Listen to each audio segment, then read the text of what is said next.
Elmir qardaş, xeyirli uğurlu olsun. Sağ ol, çox sağ ol. Demək, bu mənzilin alçıpan işini mən görmüşəm. Bizim burada maliyyə ustalarımız da var, sağ olsunlar. Hə. Məziyyət çəkiblər. Haqlar. İndi gəldim Yüngülvarı çəkiliş eləyəm ki, yəni ev sahibləri məndən istəyirdi ki, yəni hazır olan mənzil varsa çək paylaş baxaq. Yəni bu mənzilin alçıpan işini mən görmüşəm. Hal-hazırda demək olar ki, evin təmir işini 90% gedib.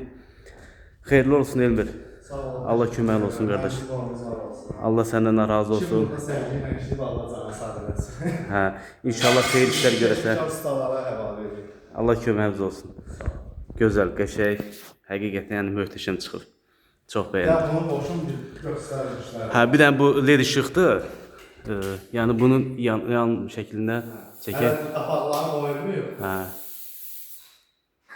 Allah qəşəng.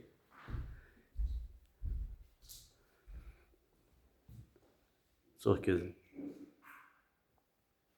Həqiqətən evin təmiri yekunlaşanda hər şey göz Bu da qabağına bizimlə çıxır. bərabər işləyir. Hə. Bu da bizim balaca dostumuzdur. Bu da bizimlə bərabər çalışır. Nəzarətə nəzarət. Hə.